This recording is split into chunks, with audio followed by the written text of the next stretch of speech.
छात्राओं, आज इस वीडियो में हम रीति काव्य की सामान्य प्रवृत्तियों को समझने का प्रयास करेंगे कि कैसा था वो काव्य और क्या थी उस काल की मुख्य प्रवृत्तियाँ। तो जैसा कि हम पहले रीति काव्य की पृष्ठभूमि की चर्चा भी कर चुके हैं और उसमें हमने देखा कि रीति काल की राजनैतिक, सामाजिक, धार्मिक पृष्ठभूमि को देखें तो यह पता लगता है कि यह युग राजनीतिक दृष्टि से व्यक्तिवादी निरंकुश राजतंत्र का युग था तथा इस युग में राजप्रसादों में विलास का बोलबाला था। सामाजिक जीवन में अंधविश्वास और रूढ़ियों ने घर कर लिया था और धार्मिक दृष्टि से मंदिरों और मठों में निवास करने वाले पुजारियों और महंतों का जीवन दिव्य पुण्य प्रेम के स्थान पर पूर्णतः वासनामय था। और ऐसी स्थिति में जो कविता हमारे सामने आ रही है रीति काव्य, उस रीतिकालीन काव्य के प्रतिपाद्य विषय भी दो थे: काव्य शास्त्र के नियमों का अनुशीलन तथा सामंती जीवन का चित्रण। तो इस युग के अधिकांश कवि दरबारी हुआ करते थे और वे जिन राजाओं के, बड़े बड़े राजाओं के या जिन भी ठेकेदारों के, नवाबों के आश्रय में रहा करते थे, उन आश्रयदाताओं की इच्छा के अनुसार, उनकी प्रवृत्ति के अनुसार काव्य रचना किया करते थे। इन कवियों ने अच्छे से अच्छे राजा का आश्रय प्राप्त करने के लिए या तो काव्य शास्त्र का सहारा लिया या साहित्य, संगीत आदि कलाओं में जो सामंत और राजा रुचि रखा करते थे, तो उन तक पहुंचने के लिए ये कवि काव्य शास्त्र का सहारा लेते थे और चमत्कार प्रदर्शन का सहारा लेते थे और उसके माध्यम से अपनी विद्वत्ता को स्थापित करने का प्रयास करते थे, जिससे उस राजा के आश्रय में इन्हें स्थान प्राप्त हो सके। तो ऐसी स्थिति में इन के उदाहरण में हम दे सकते हैं, इसके उदाहरण स्वरूप कि स्वयं केशव ने कवि प्रिया और रसिक प्रिया की रचना अपने आश्रयदाता की प्रिय गणिका को काव्य शिक्षा देने के लिए की थी। कवि प्रिया और रसिक प्रिया केशव के प्रसिद्ध ग्रंथ हैं, लेकिन उनकी रचना भी काव्य शिक्षा देने के लिए की गई थी। और काव्य शिक्षा भी किसे? अपने आश्रयदाता की प्रिय गणिका को। तो आश्रयदाता यथा राजा तथा प्रजा हम पहले भी चर्चा कर चुके हैं। तो जैसे आश्रयदाता थे, उनकी इच्छा के अनुसार, उनकी जो कामनाएं थी या उनकी जो चाहत थी या उनका जो जीवन था, जीवन शैली थी जिस प्रकार की, उसके अनुसार ही काव्य रचना ये कवि किया करते थे। तो ऐसे में जब हम इस काव्य की प्रवृत्तियों को देखते हैं तो उस काल की, उस कविता की जो प्रवृत्तियां हैं, उन्हें एक एक कर शीर्षक के द्वारा हम समझने का प्रयास करेंगे। तो सबसे पहली जो प्रवृत्ति हम देखते हैं वो है श्रृंगारिकता। अतिशय श्रृंगारिकता का काल था यह। सभी कवि श्रृंगार रसपूर्ण कविताएं लिख रहे थे।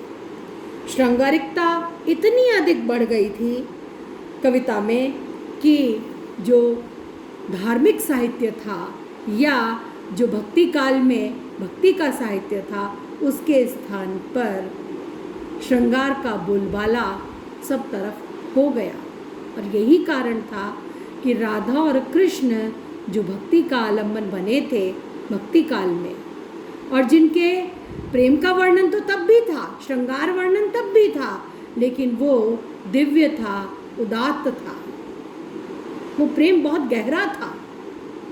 उसके स्थान पर यहाँ पर स्थूलता ने स्थान पाया।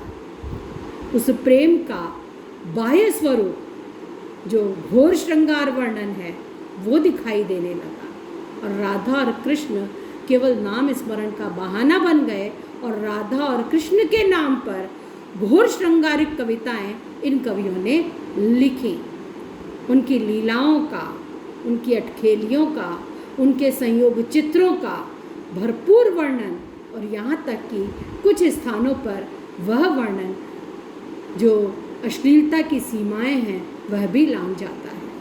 राधा और कृष्ण नहीं रह जाते, वो एक सामान्य गली के नायक और नायिका बनकर रह जाते हैं। इतना ही नहीं, राम और सीता की भक्ति जो मर्यादित थी और मर्यादित होने के कारण, राम के मर्यादा पुरुषोत्तम होने के कारण उनकी भक्ति जो तुलसी की भक्ति थी दास्य भाव की भक्ति है, वहाँ सखा भाव नहीं है। तो वो भक्ति है, उसमें भी मर्यादाएं हैं।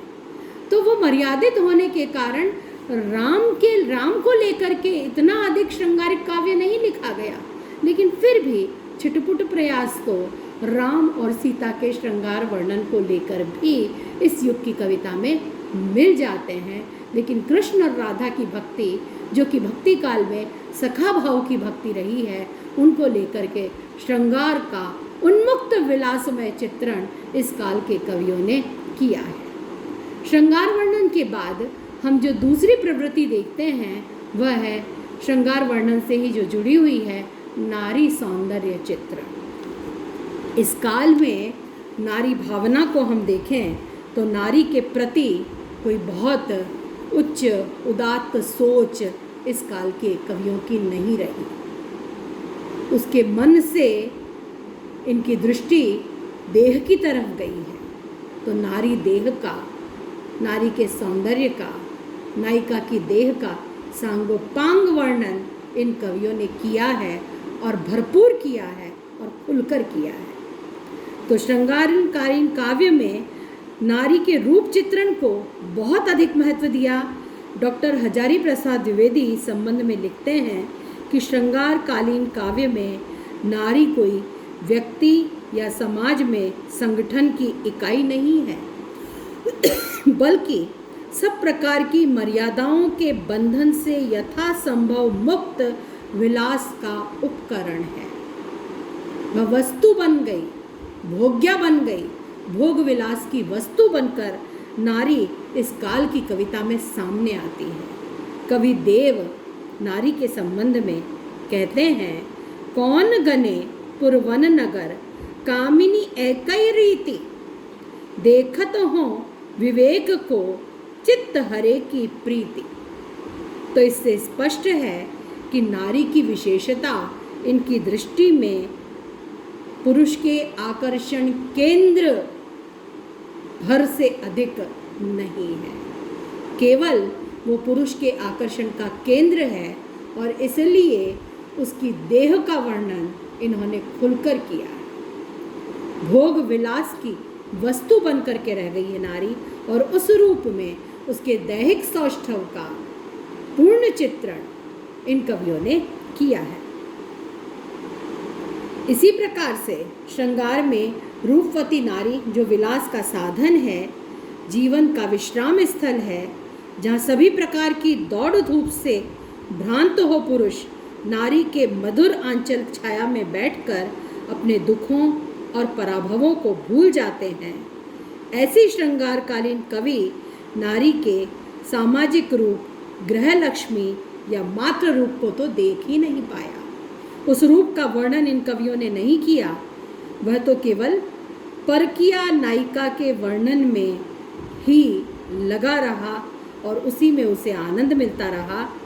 विलास का साधन नारी के रूप सौंदर्य के प्रति कवि की आसक्ति हमें भरपूर देखने को मिलती है और एक प्रकार से हजारी प्रसाद द्विवेदी तो इन कवियों की रुग्ण भावना का प्रतीक मानते हैं इस प्रकार के वर्णन को। दूसरी तरफ जो रीति मुक्त कवि हैं, उनकी कविता में हम देखते हैं कि नारी के प्रति दृष्टिकोण थोड़ा बदला दिखाई देता है और वहाँ पर प्रेम भी देह से परे आत्मा की ओर बढ़ता हुआ दिखाई दे जाता है। रीति सिद्ध कवि बिहारी नायिका के सौंदर्य वर्णन में सिद्धहस्त हैं और उन्होंने नायिका के सौंदर्य के अद्भुत और अनुपम चित्र अपने काव्य में प्रस्तुत किए हैं, लेकिन वहाँ भी उसकी दैहिक सौंदर्य के प्रति ही उनकी दृष्टि अधिक रही है, लेकिन उस सौंदर्य का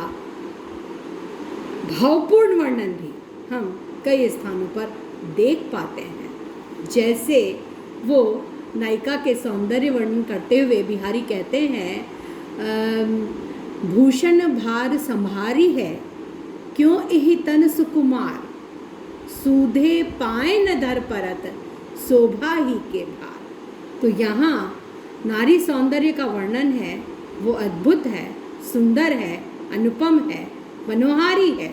वहाँ अश्लीलता नहीं है, विलास नहीं है। यहाँ पर दैहिक वर्णन नहीं है, बल्कि नायिका की कोमलता का वो बड़े खूबसूरती के साथ वर्णन करते हैं। तो ऐसे प्रसंग भी हमें रीतिकालीन कविता में मिल जाते हैं। कल इन प्रवृत्तियों की चर्चा को और आगे बढ़ाते हुए हम रीतिकाल की कुछ अन्य प्रवृत्तियों के संबंध में चर्चा और विश्लेषण करने का प्रयास करेंगे।